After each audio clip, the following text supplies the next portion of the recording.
Hey there, welcome back to my channel. In today's video, I'm going to be sharing with you my most used and loved makeup products of 2020. So of course, not all of these products came out in 2020, but they either stood out to me in 2020 as a product that I used way more than any other, or one that I've been using for a long time and just continued to use it through 2020. So getting started, I actually want to start with a sponge and not a makeup product, and this is the Paw Paw Blending Sponge from Shop Miss A.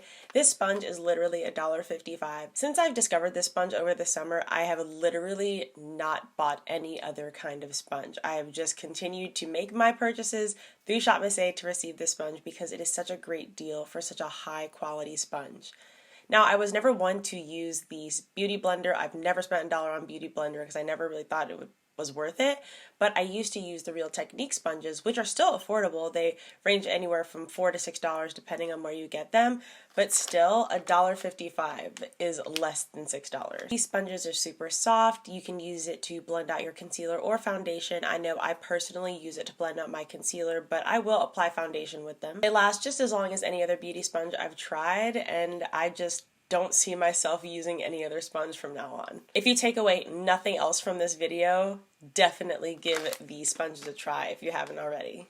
So for the rest of the video, I'm just going to kind of go in order in the way that I would apply my makeup, just because that's easier for me to remember if we're being honest. But I want to start off with my two foundation picks, and I don't actually have a primer in this video because there just wasn't really a primer to me that stuck out this year. I mainly just primed using moisturizer, and that's worked well for me. But I have two foundation products that I want to share with you today, and the first one is the Glossier Skin Tint. I discovered this one this year, and it's one that I am surprised at how much I like it. Yes, it has very little, very light coverage, but it's really good not only on its own, but good to sheer out any more full coverage foundations you might have that you might find to be a little bit too thick for your skin, but you still really want to get use out of it. It has played well with every other liquid foundation that I've tried it with, and even wearing it on its own, I just find that I surprisingly like the way that my whole look will turn out. I love the blurring quality as well as the hydration factor that it gives to the skin. And I do have dry skin, which I'm sure is part of the reason why,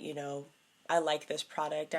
It definitely comes off as the type of product that doesn't work too well with oily skin, but I don't really know. I do also think that the level of coverage that you get will depend on the shade you get. I think if you get a shade that's slightly deeper than your skin tone, you'll get more coverage than if you find a shade that is exactly your skin tone. So I have the shade G4, which is slightly deeper than my skin tone, but it dries down to just this beautiful finish, and it gives me just a hint of coverage, and it's honestly just enough. My other most used foundation in 2020 was this L'Oreal Infallible Freshwear foundation. Guys, it is definitely expensive for a drugstore foundation, but it is so worth it.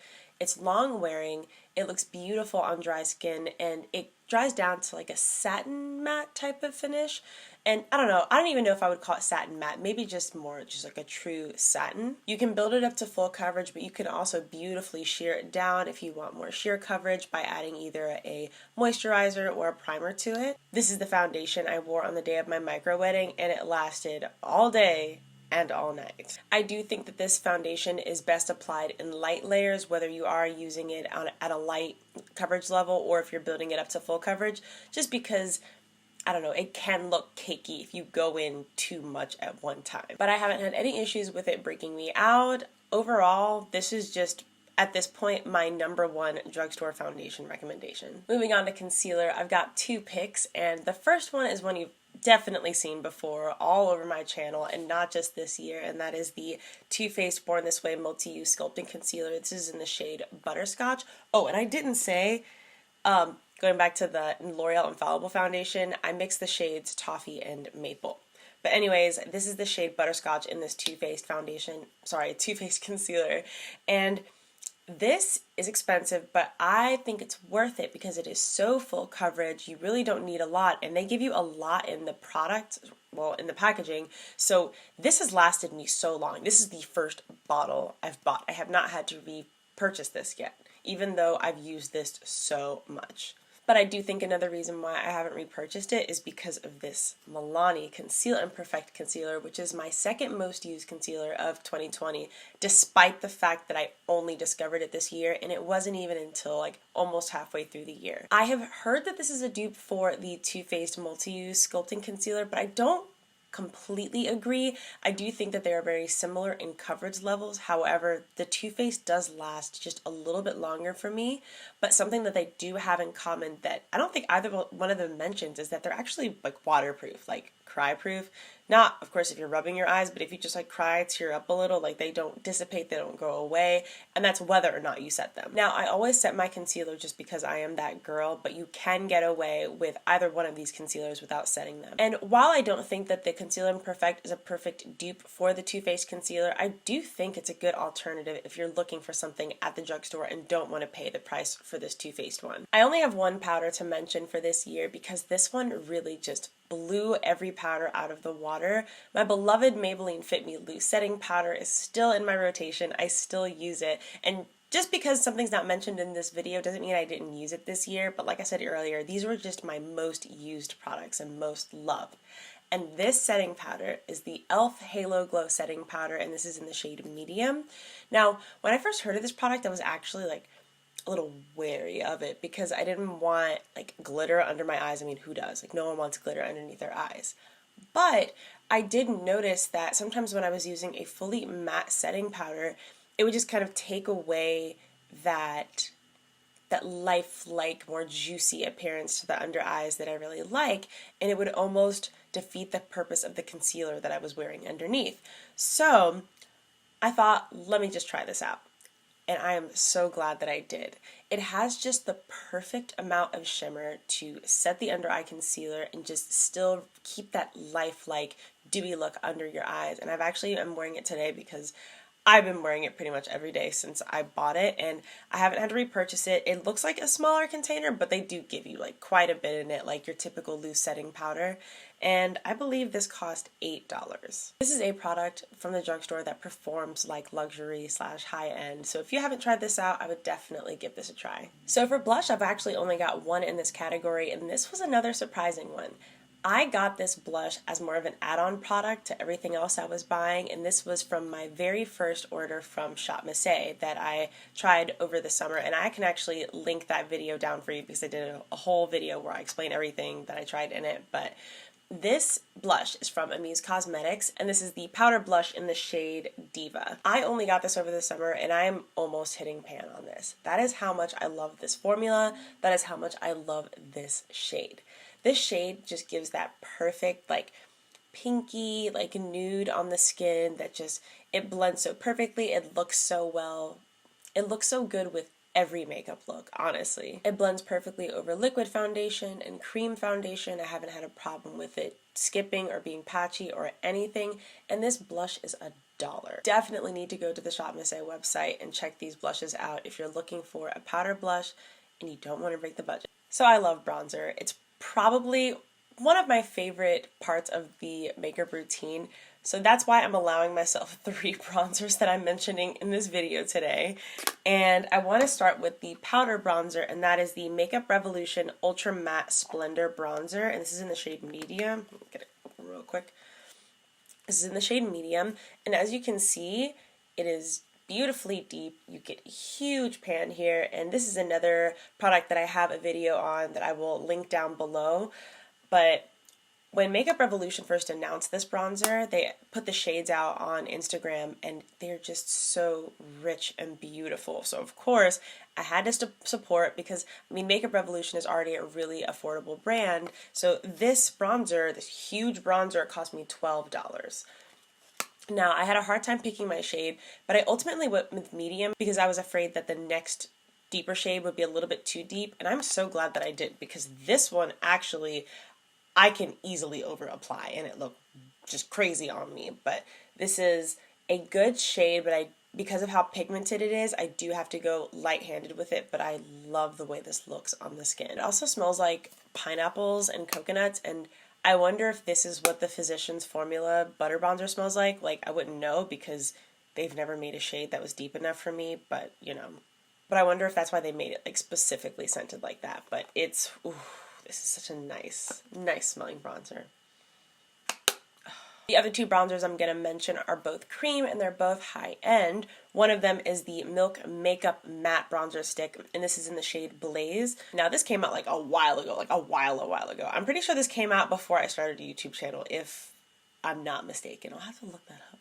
But anyways, I didn't actually think that they would have a shade that was deep enough for me, so I never even actually bothered with Milk Makeup. I mean, a lot of the other things in their line I'm not particularly drawn to, aside from like the brow gel and the mascara, but this bronzer stick really hits it out of the park. I like this because it's pigmented enough to show up on the skin, but it's not so pigmented that you can mess up. Really, I think that the best part about this product is that it truly is foolproof. Also, it is expensive, but you get so much product in this chunky boy. And sorry, mine is so gross. Like, I really should have wiped that off before I showed that on camera. Like, but anyways, it's become my everyday bronzer, so easy to throw on, and I actually use it by applying a brush to the stick and then applying that brush to my cheeks, and I'm actually wearing it today, and it looks beautiful. I love it. The next cream bronzer is this Fenty Beauty cream bronzer, and this is in the shade Chocolate, and I actually use this as a contour shade. And very similar to the Milk Makeup bronzer, I just find it to be so easy to use. It's pigmented enough that you see it on the skin, but it's not so pigmented that like you can really mess up, and especially with something like contour, like once you mess that up, I find it hard to come back from that. Personally. Another thing I really like about the Fenty Beauty bronzer is that you can actually use it on bare skin with no other makeup and it still looks very natural as long as you blend it out.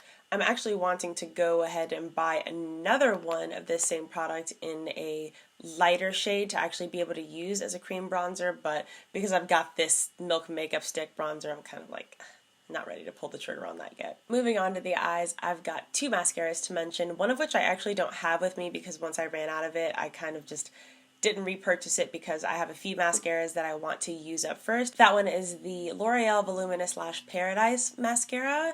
It is just, I think, an all-around great mascara. It gives you great volume. It gives those really nice, like, chunky doll lashes. Now, if you're not the type of person that likes like volume and clumpy lashes, you probably won't like this mascara, but I really enjoy it. Now, another mascara that I actually did discover this year is the Maybelline Lash Sensational mascara. And something that I like about this a little bit more than I like the L'Oreal one is the fact that this one actually gives and holds a curl a little bit better.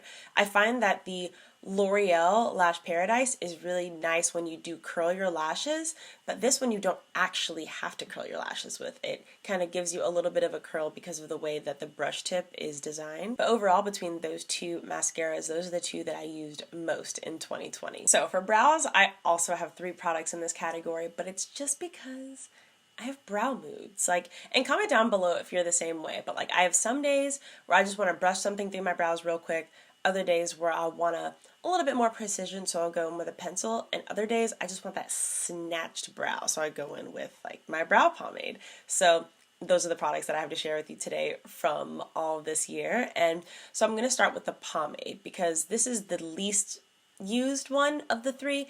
And not because I like it any less, but because it just takes more time, more precision. I mean, it's easy to mess up with a brow pomade.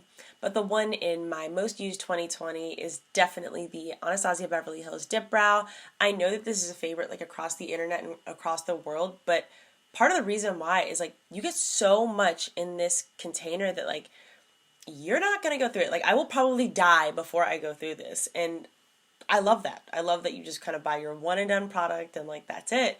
This is the perfect shade for me. I use the shade Dark Brown, and I find that when I go with those beautiful, like, fine hair-like strokes, it just makes the brow, it just transforms the brow, truly. So it is expensive, it's high-end, but I think it's worth it because I'm still using it, and I don't even know how long that I've had this. It's probably an embarrassing amount of time, if we're being honest. So I've got a couple brow pencil favorites, but the one that I used the most this year was definitely the LA Girl Shady Slim Brow Pencil, and I think that it's just because it's the easiest to find, it's the easiest to pick up. You find it at CVS, you find it at Ulta. I mean, it's just I mean, it's one of those pencils that's pretty much always around.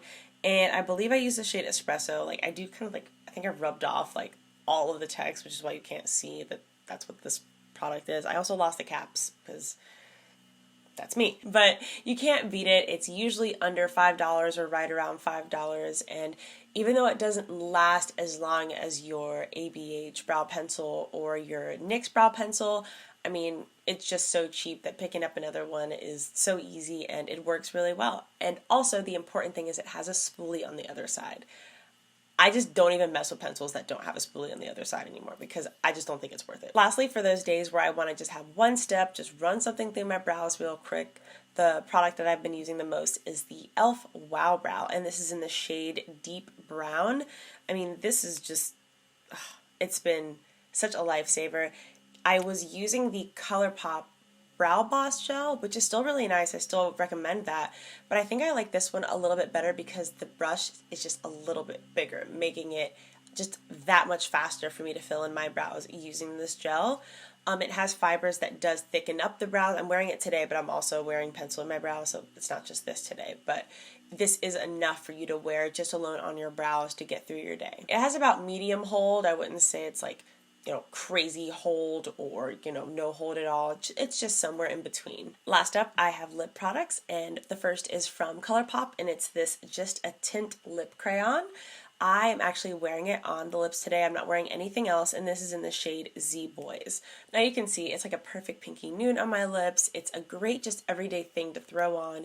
It gives you nice shine, nice hydration. It's definitely not the most long-wearing lip product, but it's so comfortable that I didn't mind, like, you know, just reapplying it throughout the day. It also smells like candy or something sweet, which I know some people don't like, but I really enjoy the scent and it just kind of adds to the experience for me. And the other lip product is the Fenty Gloss Bomb in the shade Fenty Glow. And I got this last year for Christmas, I'm pretty sure. So this is a mini. I got this in a set and it's lasted me this long. So if you're wondering if the Gloss Bomb is worth it, I say definitely. It makes the lips look juicy, it's non-sticky, and it has just enough glitter to just make your lips kind of pop a little bit. I think the Fenty Glow shade is a universal shade, and you can use it alone or you can also use it on top of lip looks to just kind of take it to that next glossy, juicy level. Well guys, that wraps up my 2020 beauty favorites. Please let me know your 2020 beauty favorites down below. I am kind of looking to declutter some things that I didn't use all year and just kind of make room for the new. Please subscribe to my channel if you haven't already, and please leave this video a thumbs up if you enjoyed it. Thank you so much for watching, and I hope you are staying safe and enjoying the holiday season. Bye.